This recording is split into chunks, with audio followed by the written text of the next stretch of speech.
Doctor Abul Kalam সরমনার ভাইরা সারাদিন বিএনপির বিরোধিতা করে না জামাতের, মানে এরা দায়িত্ব নিছে যে আমরা বিরোধী দলের বিরোধিতা করব। ওনারা তো এখনো আমাদের বিরুদ্ধে এত কথা কয়, যেটা বিএনপির ভালো লাগলে লাইক জামাত কি সরকারি দল না বিরোধী দল?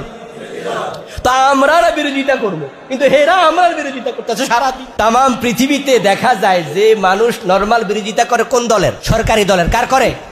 কারণ সরকার যখন ক্ষমতায় থাকে তখন মানুষ সবাই হয়ে যায় বিরোধী দল। পাই না পাইলে বিরোধী দল, পাইলে খুশি, না পাইলে কই সরকার এটা কি করে। এই জন্য নিয়ম হলো সরকারের বিরোধিতা করে মানুষ। রমাদানে আমির জামাতের সাথে সাক্ষাৎকারের জন্য ওনার বাসায় গেলাম, আমরা 10 জন আলিম।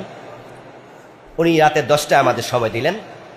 তো ওনার বাসা তো আপনার একবারে ওই যে বসুন্ধরার ওদিকে যমুনা ফিউচার পার্কের পাশে।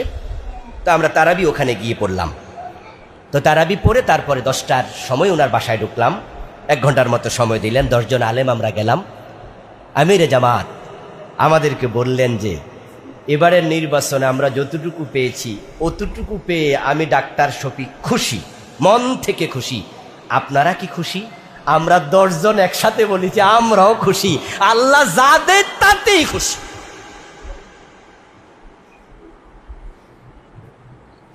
কারণ এবার দেশ পেয়ে ক্ষমতায় যাওয়া হতেও তো পারত, এই ক্ষমতাটাই আমাদের জন্য ক্ষতির কারণ।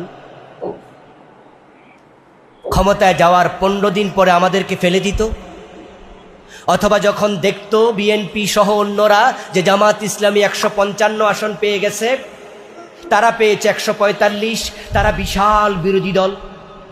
তারা নির্বাচনের পরদিন বলতে নির্বাচন বয়কট করলাম, পরের দিন লাগাতার 3 দিনের হরতাল ঘোষণা করলাম।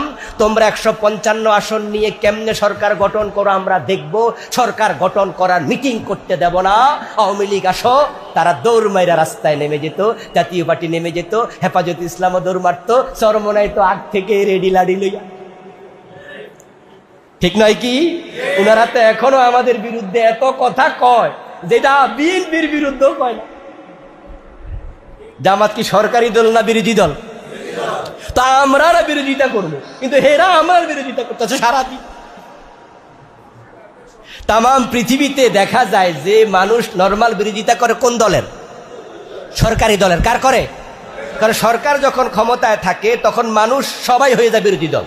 পাই না পাইলে বিরোধী দল, পাইলে খুশি, না পাইলে কই সরকার এটা কি করে। এই জন্য নিয়ম হলো সরকারের বিরোধিতা করে মানুষ। কিন্তু সরমনার ভাইরা সারাদিন বিএনপির বিরোধিতা করে না জামাতের, মানে এরা দায়িত্ব নিছে যে আমরা বিরোধী দলের বিরোধিতা করব। যদি বিএনপি নির্বাচনের পরদিন আমাদের বিরুদ্ধে আন্দোলনের ঘোষণা দিত, সবাই মিলে যদি রাস্তায় নেমে যেত, হতে পারত আমরা 160 আসন পেয়েও সরকার গঠন করতে পারতাম না।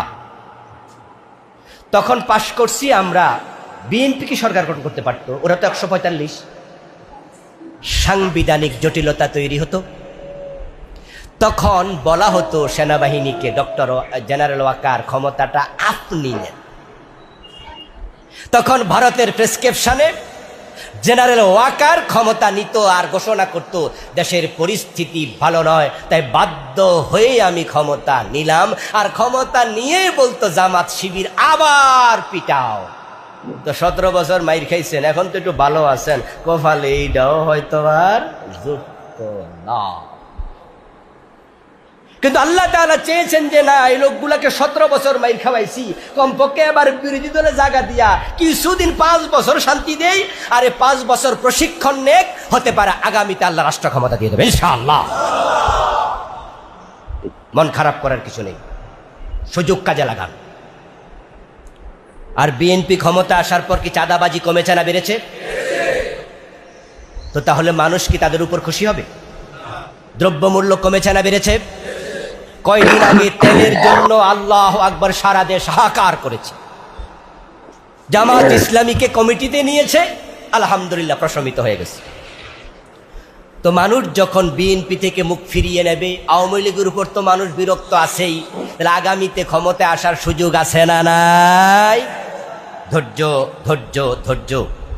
ওয়ালতাকুম মিনকুম উম্মাহ ইয়াদউনা ইলাল খায়র। তোমাদের মাঝে এমন একটি জাতি থাকা উচিত, দল থাকা উচিত, যারা মানুষকে আল্লাহর পথে, কল্যাণের পথে ডাকবে।